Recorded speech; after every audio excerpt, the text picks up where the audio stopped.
नमस्कार दोस्तों, मैं मुकेश। दोस्तों, साल 1990 के दशक में जब सोवियत संघ ताश के पत्तों की तरह बिखर गया था, तब रूस की सबसे बड़ी डिफेंस इंडस्ट्री दिवालिया होने की कगार पर पहुंच गई थी। उनके इंजीनियर्स ने दुनिया का सबसे बेहतरीन टैंक तो बना लिया था, लेकिन खुद रूसी सेना के पास उसे खरीदने तक का पैसा नहीं था। उस मुश्किल वक्त में भारत ने अपनी तिजोरी खोल करके $750 मिलियन का एक ऐसा ऑर्डर दिया था जिसने रूस की उस डूबती हुई टैंक इंडस्ट्री को रातों रात बचा लिया। आज दोस्तों, दशकों बाद जब दुनिया ग्लोबल वॉर की टेंशन में जी रही है, तब वही रूस अपना वो पुराना कर्ज चुकाने भारत के दरवाजे पर आकर के खड़ा हो चुका है। रूस के टॉप डिफेंस डिजाइनर ने सीधे तौर पर भारतीय सेना के 3600 से ज्यादा टैंकों को एक ऐसे महाबली में बदलने का ऑफर दिया है जैसे आसमान से गिरते स्मार्ट ड्रोन्स भी खरोंच तक नहीं मार पाएंगे। मॉस्को से लेकर दिल्ली तक ऐसी महाडील की स्क्रिप्ट लिखी जा रही है जिसने बीजिंग और इस्लामाबाद के पसीने छुड़ा दिए हैं। लेकिन यहां सबसे बड़े सवाल उठते हैं कि आखिर रूस भारत का कौन सा दशकों पुराना कर्ज चुका रहा है और 3600 टैंकों को अपग्रेड करने का यह ऑफर अचानक क्यों आया है। क्या एशिया में किसी बहुत बड़े युद्ध की तैयारी हो रही है और क्या यूक्रेन युद्ध से मिले सीक्रेट फॉर्मूले अब सीधे भारत चीन बॉर्डर पर इस्तेमाल होने वाले हैं। दोस्तों, 1990 के दशक का वो दौर रूस के लिए एक भयानक दुस्वप्न था। उनकी सबसे मशहूर टैंक बनाने वाली कंपनी लगभग हमेशा के लिए बंद होने वाली थी। उनके पास में T-90 नाम का एक ऐसा प्रोजेक्ट था जो दुनिया में तहलका मचा सकता था, लेकिन फंड्स जीरो थे। तब भारत ने एंट्री ली। थार के रेगिस्तान में 50 डिग्री की झुलसाने वाली गर्मी के बीच इन टैंकों का कड़ा टेस्ट हुआ। 15 फरवरी 2001 को भारत ने सीधा 310 T-90S टैंकों का ऑर्डर दे डाला। इस डील ने रूस की टैंक इंडस्ट्री में फिर से जान फूंक डाली। आज भारतीय सेना के बेड़े में 1200 से ज्यादा T-90 भीष्म और 2400 से ज्यादा T-72 टैंक शामिल हैं।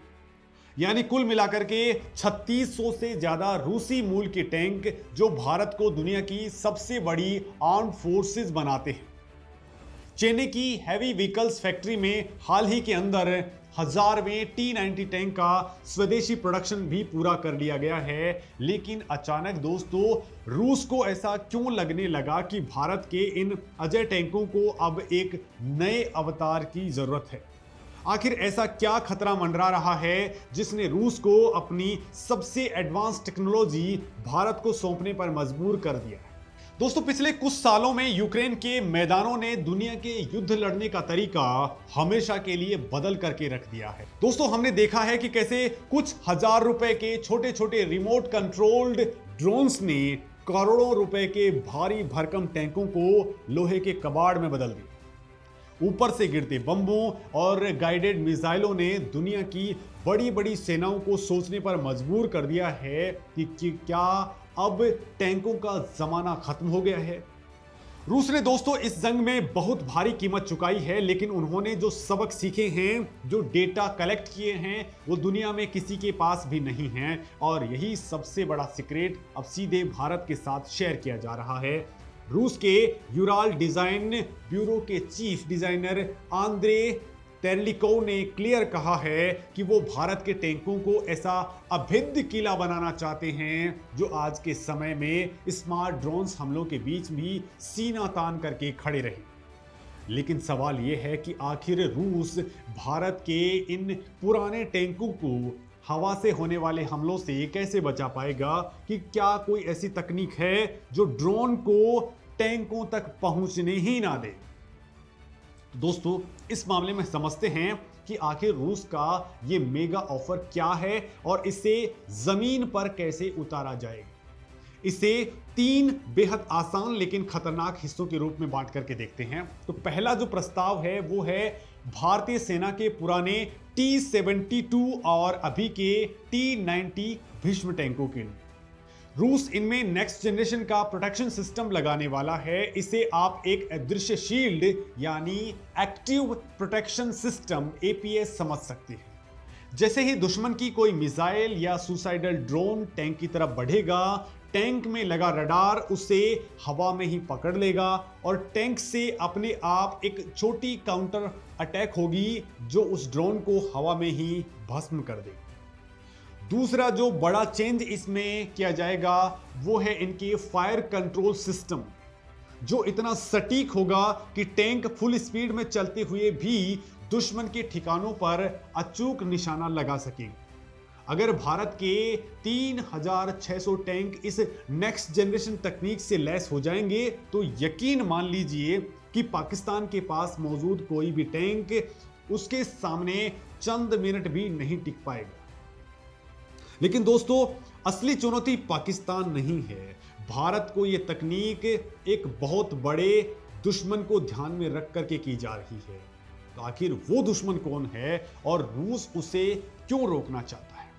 तो दोस्तों, सबसे बड़ा खतरा हिमालय की पहाड़ियों पर बैठा हुआ चीन है। चीन ने हाल ही में अपने टैंकों को बहुत तेजी से एडवांस किया है और उन्हें नेक्स्ट जनरेशन तकनीक से लैस कर दिया है। लद्दाख की उन ऊंचाइयों पर जहां इंसान के लिए सांस लेना मुश्किल होता है, वहां चीन अपनी भारी मशीनरी तैनात कर रहा है। ऐसे में भारत को ऐसा जवाब देना चाहिए था जो ड्रैगन के हर गुरूर को तोड़ सके। रूस का ये ऑफर सीधे तौर पर चीन के उसी एडवांस टैंक प्रोग्राम को काउंटर करने का मास्टर स्ट्रोक है। जब भारत के इन हजारों टैंकों में रूस की लेटेस्ट टेक्नोलॉजी फिट होगी तो राजस्थान की तपती रेत से लेकर के लद्दाख की जमा देने वाली ठंड तक हर मोर्चे पर भारतीय सेना का दबदबा कायम रहेगा। दोस्तों, ये अपग्रेड चीन के सबसे एडवांस टैंकों को भी आमने सामने की टक्कर में धूल चटाने का दम रखेगा। लेकिन रूस सिर्फ पुराने टैंकों की मरम्मत करने नहीं आया है, उसकी नज़र भविष्य के उन ऐसे प्रोजेक्ट्स पर भी है जो पूरी दुनिया की सेनाओं के होश उड़ाने वाला है। आखिर भारत ऐसा कौन सा भविष्य का टैंक बनाने जा रहा है जिसमें रूस अपना सबसे बड़ा सीक्रेट शेयर करने को रेडी है? दोस्तों, भारत इस समय अपने सबसे बड़े और महत्वाकांक्षी प्रोजेक्ट FRCV यानी फ्यूचर रेडी कॉम्बैट व्हीकल पर काम कर रहा है। यह भारत का अपना भविष्य का टैंक होगा जिसे अगले कई दशकों तक कोई हरा नहीं पाएगा। दोस्तों, रूस ने इस प्रोजेक्ट के लिए अपनी सबसे खतरनाक और सीक्रेट तकनीकी T-14 आर्माटा प्लेटफॉर्म का ऑफर भारत के सामने रखा है। T-14 आर्माटा दुनिया के गिने चुने ऐसे टैंकों में है जिसमें सैनिकों के बैठने की जगह पूरी तरह से एक सुरक्षित और बख्तर बंद कैप्सूल में बंद होगी, जिसका ऊपर का हिस्सा यानी बुर्ज बिना इंसान के ऑटोमेटिक काम करता है। मतलब अगर बाहर से कोई भारी हमला भी हो जाए तो अंदर बैठे सैनिकों की जान बिल्कुल सुरक्षित रहती है। रूस चाहता है कि भारत इस T-14 की तकनीक का इस्तेमाल करके अपने FRCV तैयार करे। अगर भारत और रूस मिलकर के इस प्रोजेक्ट को जमीन पर उतारते हैं तो ये एशिया ही नहीं पूरी दुनिया में युद्ध का पूरा खेल बदल करके रख देगा। ये ऐसी मौत की मशीन होगी जिसे हरा पाना किसी भी सुपर पावर के लिए नामुमकिन के बराबर होगी। लेकिन रूस आखिर अपनी सबसे सीक्रेट तकनीक भारत को क्यों देना चाहता है? क्या इसके पीछे अमेरिका और नेटो कंट्रीज को डराने की कोई बड़ी चाल है? तो दोस्तों, ग्लोबल राजनीति में इस वक्त टेंशन अपने चरम पर है। वेस्टर्न कंट्रीज लगातार कोशिश कर रही हैं कि भारत और रूस की दोस्ती में किसी भी तरह की दरार आ जाए, लेकिन रूस भारत को अपनी सबसे बेहतरीन टैंक टेक्नोलॉजी देकर के अमेरिका और नेटो कंट्रीज को एक बहुत कड़ा संदेश देना चाहता है। यह संदेश है कि भारत रूस की पार्टनरशिप किसी भी दबाव या धमकियों से टूटने वाली नहीं है। रूस बहुत अच्छे से जानता है कि अगर पूरे एशिया में शक्ति का संतुलन बनाए रखना है तो भारत का ताकतवर होना सबसे ज्यादा जरूरी है। ये डील सिर्फ टैंकों की खरीद फरोख्त की नहीं है, ये एक साथ चीन की विस्तारवादी नीति को रोकने और पाकिस्तान की हरकतों को हमेशा के लिए शांत करने की एक बहुत बड़ी तैयारी है। दोस्तों, रूस भारत को इसलिए मजबूत करना चाहता है क्योंकि एक ताकतवर भारत ही एशिया में एक ऐसा बैलेंस बना सकता है जिससे वेस्टर्न कंट्रीज का एकाधिकार खत्म हो सके। अब एक तरफ भारत खुद अपने स्वदेशी हथियारों पर फोकस कर रहा है, वहीं रूस अपनी सबसे एडवांस तकनीक का खजाना भारत के लिए खोल रहा है। ऐसे में भारतीय सेना को दुनिया की सबसे ताकतवर ग्राउंडेड फोर्स बनने से कोई नहीं रोक सकता है। अब भारत के पास एक ऐसा मौका है जो अगले 50 साल तक एशिया का भविष्य तय करने वाला है।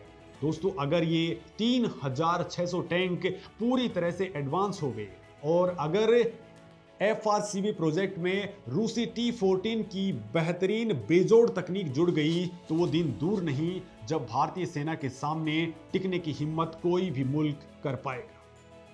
दोस्तों, 1990 के दशक में भारत ने जो मदद का हाथ रूस की ओर बढ़ाया था, वो आज देश की सुरक्षा के लिए एक अभेद्य दीवार बनकर के खड़ा हो रहा है। लेकिन यहां एक और बड़ा पेंच फंसता जा रहा है कि क्या अमेरिका इस महाडील को चुपचाप होने देगा या फिर भारत पर हथियारों की खरीद को लेकर के किसी नए प्रतिबंध का दबाव बनाएगा। आखिर पश्चिमी देश भारत के इस मास्टर स्ट्रोक को रोकने के लिए अब कौन सा नया दांव खेलेंगे और भारत उसका क्या जवाब देगा? इन सभी सवालों का जवाब हम आपको देंगे अपने अगले वीडियोस के अंदर।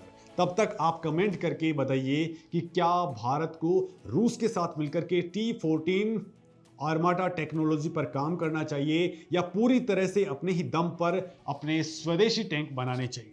अपनी राय कमेंट सेक्शन के अंदर जरूर दीजिए।